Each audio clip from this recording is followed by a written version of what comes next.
Jai Gurudev, everybody. Welcome to Sri Nilaya. So, like you know, the quarantine, we're just walking from one room to the other. And today I discovered that I can go up on the roof. So, I went up on the roof to walk around. It was nice actually. And it is really nice because the weather was wonderful and now it is chilly and a bit cold. After coming from India, yeah, we can say that it is cold. And today somebody sent me a funny note. This morning I was talking with somebody and that person was wearing a mask, you know, just like this one here, you know. And it's remind me tomorrow is Hanuman Jayanti. It's funny how nature has make everybody become like monkey. You know, wearing like this, everybody is going like that. You look literally like a monkey. So, are we really, yeah, or we're just acting as? You know, this is the question. So now we are, you know, there's, like I said to you, getting too much for the mind of people. It's funny, when we do silent retreat, it's similar. Yeah? Whenever people say, okay, 1 day fine, 2 days okay. But when they heard that on a silent retreat, it's like 7 days you have to be in silence.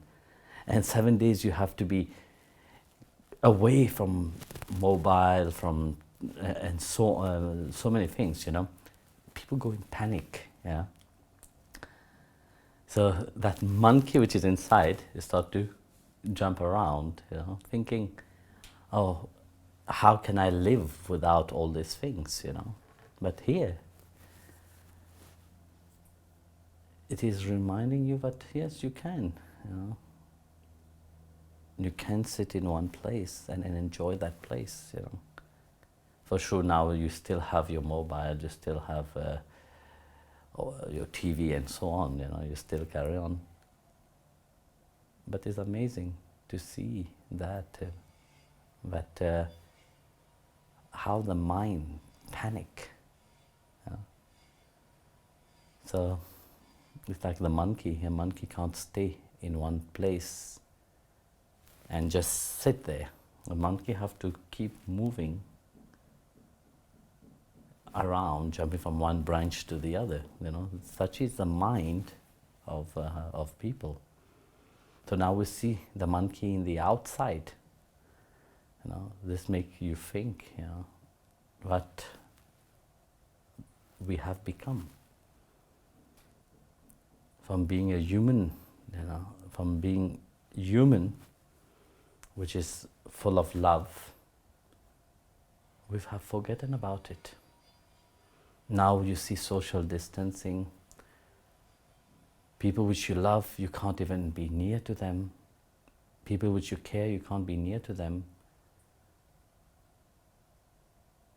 What have you become?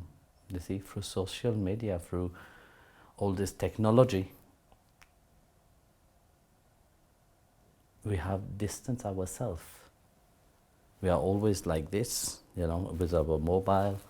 We are always on the phone, you know. We forget about people around, you know. So now this is a time that we could really appreciate what God have given us around us, you know. So I ask Jai Gopal now to ask a question. Dear Guruji, why am I born into a Christian family if my soul now follows a Hindu path? Often all those Hindu gods, saints, festivals, ceremonies and stories stay strange to me. I am afraid I will never overcome the cultural gap. Like you said in your question itself, the cultural gap. You see, what Christ have taught now, it's not about religion. what Krishna have taught is not about religion. It's about becoming a better human being. That's what I said earlier. And how to surrender to God. Did they talk about religion? No, they never talk about religion. Of course, when we follow a certain path in life, which is very important, we have to abide to that path. Like your question said, you're born in a Christian family. What is the precept of a Christian? When you call yourself a Christian, which means you have to become like Christ. Christ-like, that's what Christians stand for. So how is the personality of Christ himself? Is a loving, non-judgmental, free. What did Krishna taught in Bhagavad Gita? It is the same freedom to be who you are. It was never about religion. What we made out of religion afterwards, it's human mind. Because humans want to have control over everything. When the sages, in India, the Vedic sages were giving their knowledge. They were giving their knowledge to humanity. They didn't say that you are different, I will not give you that knowledge. No. They were giving that knowledge to everybody. Vedavyasa, when he compiled it for generation, to compile all this knowledge for generation to profit from that. When Lord Krishna gave the Bhagavad Gita, he spoke not only to Arjun, he spoke for everyone. Because he spoke in a universal way. Because that universality which reside, it's not Hindu, it's not Christian, it's not Islam, it's not anybody. That what reside inside, the universality of the self. This is who you are. And through different teaching, you are come to that point that the Lord God is one. You can call him by so many names, but at the end, he is the Supreme Lord which resides within everything. There is this beautiful verse, in the Gita where Krishna said, chapter 15, verse 14 actually. We do that in the food prayer. Aham Vaishvanaro bhutva praninam dehamashta pranapana samayukta panchamyanam chaturvinam. It's so beautiful because I find this verse so nice relating to that. It said, you see, in the form of fire, I reside inside the body, digesting the four kind of food. Now, but together with inhalation and exhalation, prana and apana. Here we can say also perception and excretion. Well, I'll explain to you. You see, if the Supreme Lord reside, when he said he reside in the form of fire inside all living being, that fire is equal, whether you are Hindu, you are Christian, you are whatever religion. As long as this fire is inside of you, you are alive. But when that fire is not there, when life have departed from you, the absence of that fire, you are just a body. It's not even you. It's just a body, nothing else. So, everybody go through that. The body is just a body. Like it is said, this body is made up of the 5 elements, and we go back again to the 5 elements. In the Christian tradition, you say, dust go back to dust. No? So this is made up of this dust. It is an element combined together that have made this body. Is the Atma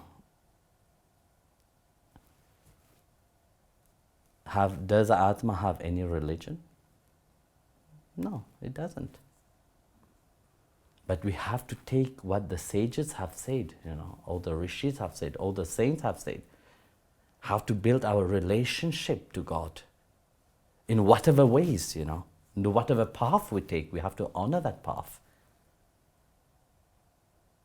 We have to embrace it.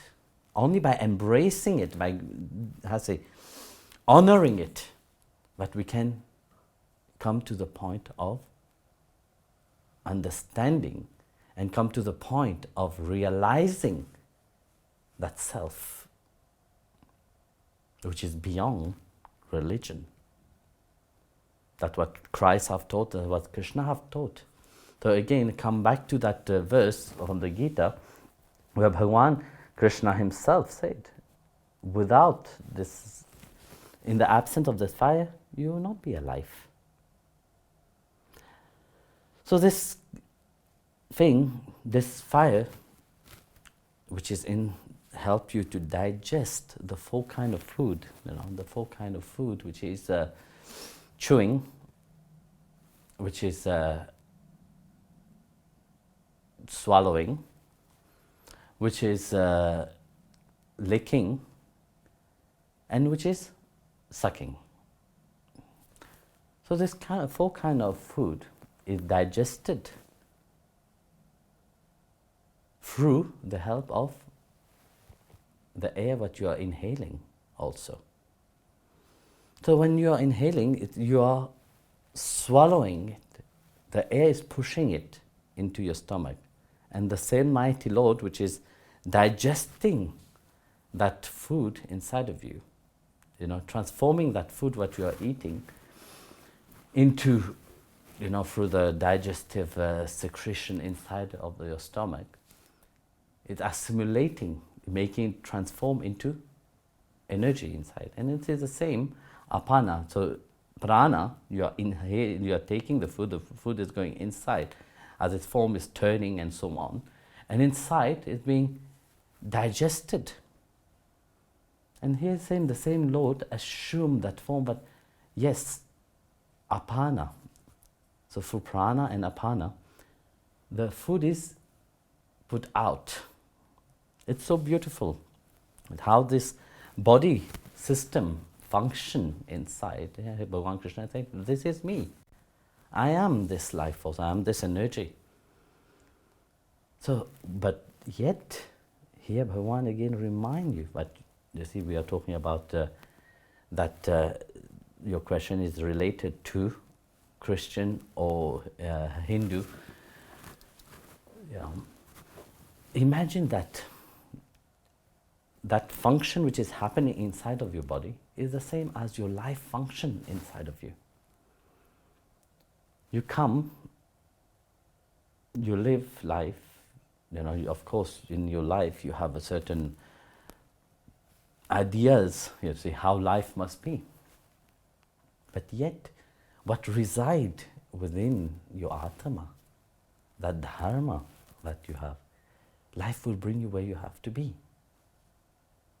Whether the mind understands it or not, because very often you want to understand, why am I born in a different religion? Yes, I have to follow another religion. Like your question, you are asking this question. It's not about religion. It's about which one will bring you to that state of realization. Which one will bring you to the state where you will say, yes, I want to completely surrender to God. You see, I'm not saying that what Christ have given is less, What Christ have given to humanity is great. He have come as a reminder. Again, we see that he always offer everything to the Father. You offer everything up to him, None have said that, no time he have ever said that I am doing that. No, he said the Father is doing it through me. He is well aware that there is something, a different energy inside of him. So like that, you see, you go through stages in life also. What you have not understand, life will bring you to another stage where you have to move forward. So it is the same like going to a school. If you sit in one class, you will not learn anything. So you have to move on. No? And to move on, you have to pass the test. So like that, you may be born in one religion, but yet your Atma have a different programming inside. Your Atma have come for a different purpose. Your Atma have come because your Atma have already evolved, you see, from one tradition to the other. But yet still, due to the law of karma, you still have to go through that until you find what will liberate you. So if you look at it from that point, not from the mind point of view, because the mind point of view will question so many things, but when you look at it from the point of view of the self, you will see that there is no such things. What Christ is teaching, Krishna have taught 3,000 years before that. If you would have read the Bhagavad Gita, you will see everything what Jesus have taught is there. So that knowledge is universal. So it helps you to advance more, deeper in your understanding. So please, I'll ask you, read the Bhagavad Gita and really understand. Don't just read it as a novel. Read and understand. Read it with a commentary that you can really understand from another point of view, from the Guru point of view.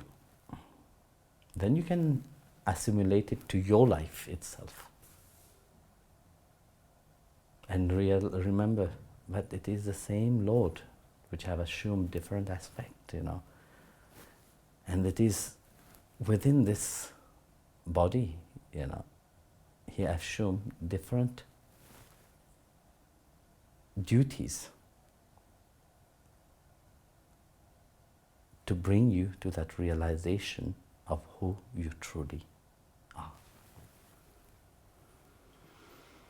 Dear Guruji, some people are experiencing mental problems like anxiety or panic attacks. What is your advice to this besides meditation? Should we also consider going to a psychologist? And what is the source of it? You see, the source of all this mental panic and attack is a lack of trust in themselves.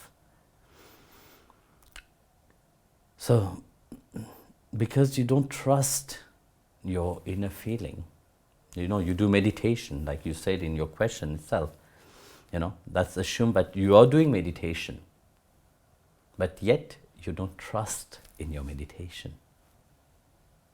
That's why you're having panic attack. Do you see? You feel that if I go to a psychologist, if I tell all my problem to that person, or I go to a priest, I confess everything to that person, I will feel free. No, you will never be free from that, because you're attached to it. You're just taking your load and dumping on somebody else. But then, what happened? You still take your load back with you after you finish with your psychologist, Don't think that the psychologist will take your load and say, yes, my child, I give you the absolution of that and finish. Like the priest will say, I give you absolution. In your mind, psychologically, you think, yes, I'm finished with that. You go home, you're absolved, you're clean. If a person can give such absolution, yes, okay, nobody can do that. Actually, what happened during confession, all this stuff, is you cleanse yourself. You come to the point of self-acceptance. You come to the point of, yes, I have given it to God. Whether the priest bless you or the psychologist tell you, yes, you are free, whatever, it doesn't matter because you have done it. So, due to this lack of trust in your inner feeling, of course, psychologically, you go crazy. You go in panic mode. The best way is, like I said always, take the life of saints as example. Knows where you have to focus your mind. You see, as long as your aim is clear, if your aim is clear, there is no panic. But if your aim is not clear, you will always panic. Whether you go to psychologists, you go to priests, you go to whoever you want, it will not help you. You have to be clear with yourself. And when you are clear with yourself, have that confidence in any situation, you will be fine. You are meditating. I'm sure, I assume, you are doing japam also. Trust the divine inside of you. Maybe you know him, you don't know him. Trust at least the Guru which you know inside of you. So, do your japam. Trust in that name. Have faith in that name of God. Have faith that He is residing inside of you. With such faith, you will be fine. That trust will awake. And you will see that, when you sit in meditation, it's not because I want to meditate for something. You will sit in meditation because you want to be in connection with the divine itself. But that trust must be there. You see? If you don't have that trust, it will not happen. I'll tell this story. In the life of Saint Namdev. Namdev was a great devotee of Panduranga, Vithala. Inside of him was only Vithala, nobody else. So one day in Pandharpur, there was a very rich man. And that rich fellow wanted to, celebrate. There's a celebrate called Tula Mahotsav. In Tula Mahotsav, what happened is that that person sit on a scale, a weight, and another one side he's sitting, the other side he asked to put gold, silver, and so on. So he weighed together with he weighed himself with the gold, and that gold and silver is given to the poor people. Well, lucky, maybe, Indian are very skinny, so they're not that big, so lucky they don't need to really imagine I will sit on that. It will be quite expensive, I'm telling you. So that man distribute all the gold and silver to everybody, and at the end he asked, have everybody received? So everybody said yes, but only Namdev didn't receive. So he called for Namdev Maharaj, and Namdev said, he sent some messenger there, and Namdev said, well, no, I'm not interested. He have done good things, he have distributed to the Brahmin and to the poor people, that's fine for me, I don't need any from. So again, the man sent second time the messenger. And again, the same answer. So on the third time when he sent the messenger, Namdev came to him and said, I don't need anything from you. But as you're so keen to give me something, I will ask you. So he said, yes, please ask me. I will happily give you whatever you ask. He said, okay. I will ask you to give me as much as you can, as much, we will wait tulsi leaf. On the tulsi leaves, we will write the full name of Ram. We will write only Ram. So you give me the weight of that tulsi leaves in gold or whatever. So it's okay.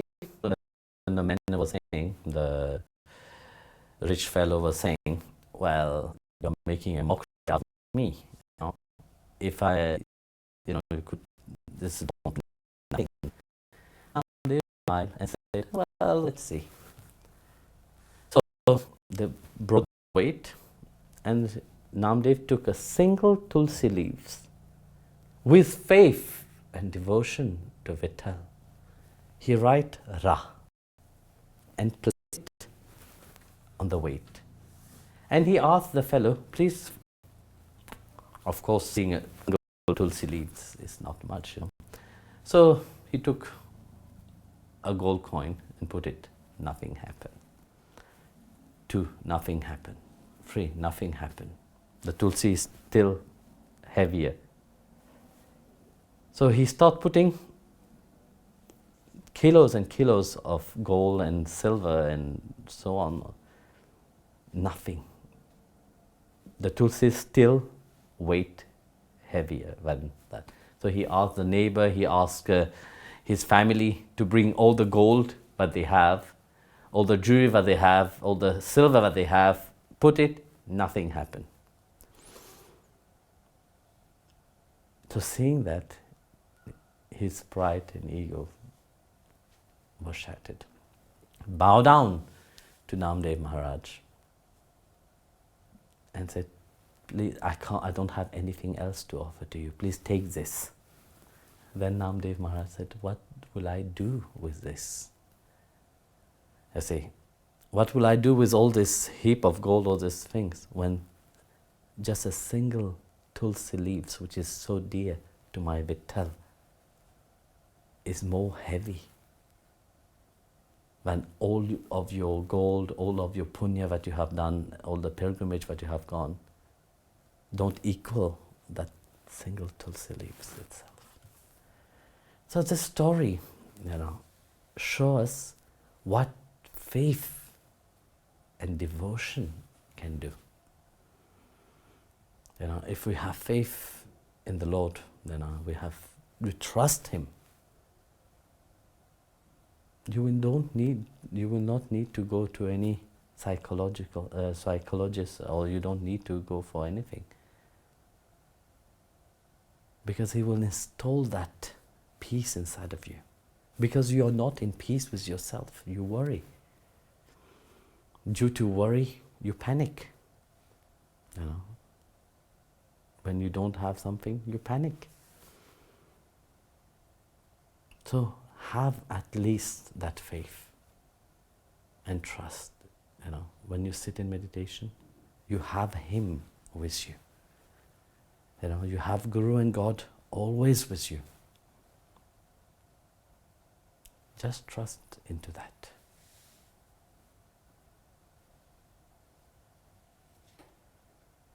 If we have made terrible choices while on our path as initiated devotees, is there a way to repent and clear the slate so that we may start afresh?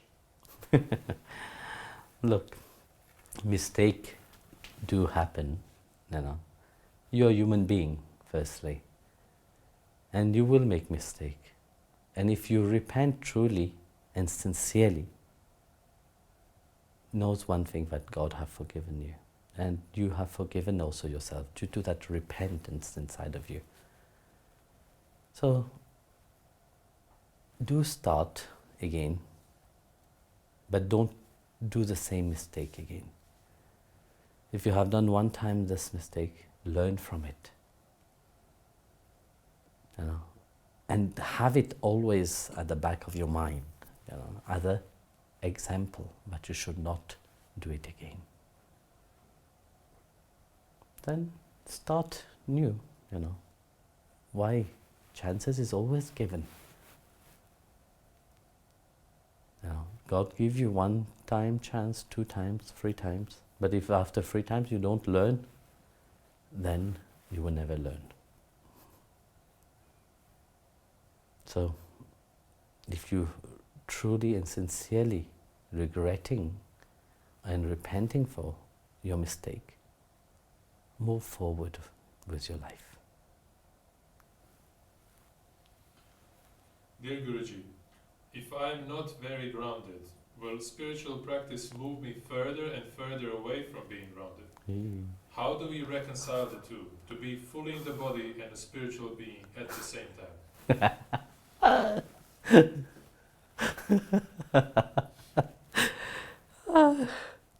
Another word of spirituality is grounding. And if you say you're spiritual and spirituality is making you ungrounding, then you should really consider yourself, So what you do if you're not grounded? So if you see that whatever you're doing is not grounding you, I will ask you firstly to step back a little bit. Not to stop your spiritual practices, but to diminish. First, start self-analyzing yourself. Start to look at how your mind is. So, to be grounded, like I said earlier, the spirituality, when you go in the spiritual field, especially if you have a guru, the first thing that you do, you always bow down to the guru. No? This is what you first do. Whether in the morning you wake up, the first thing you bow down to the master. Why do you think we do that?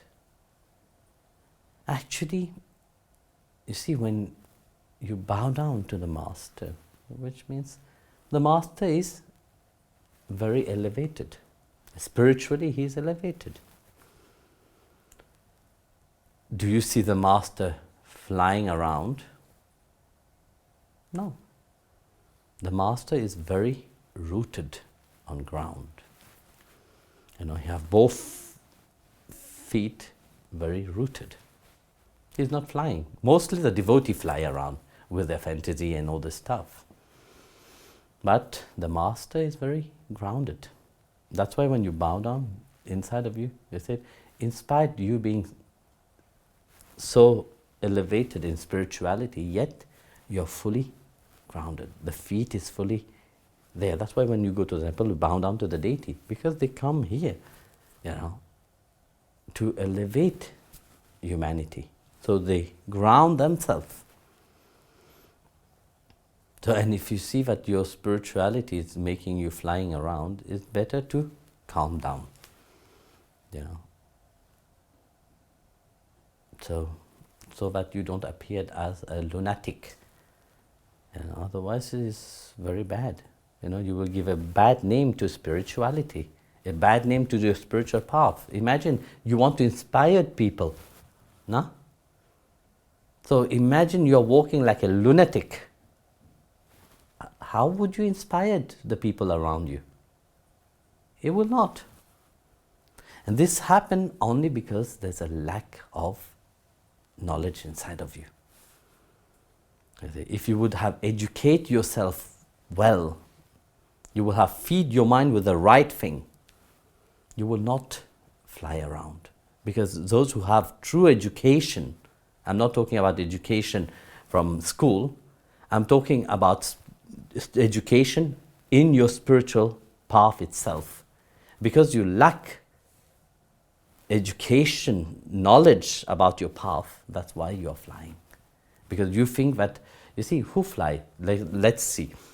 In the spiritual field, very often you will see that esoteric people always flying around because they don't have concrete knowledge about their spiritual path, because they follow also some so-called teachers, who tell them fancy things, which is blossoming their idea of that they are so great, they are somebody special.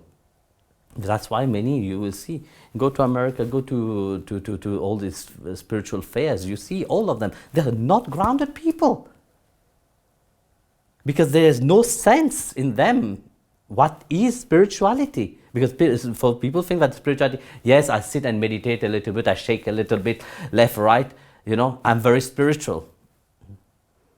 No, that's not spirituality. Spirituality is when you are sitting, you have this connection with the divine instantly. You feel his love, your heart is burning with that longing inside of you. It's nothing to do with a mental deranged, running around, or flying around. Real masters are fully grounded. There is some great one which hide their spirituality through a certain delusion. They hide their spirituality by pretending to be mad. But this is something else. That is not all the people. But very often you see people lose ground for day. Then you ask yourself, what is the aim of that? What is the aim? Mukti? Liberation? What is it? If here you are not freed, you are so mentally not well, how would you liberate yourself? Educate yourself, about your path. Educate yourself. Get real knowledge. The Bhagavad, the Gita. There's many other wonderful holy scriptures that can transform you to a better human being firstly, before you start growing wings and start flying around. That will not help you. So, be grounded and be a better human being. So, Jai Gurudev, everybody.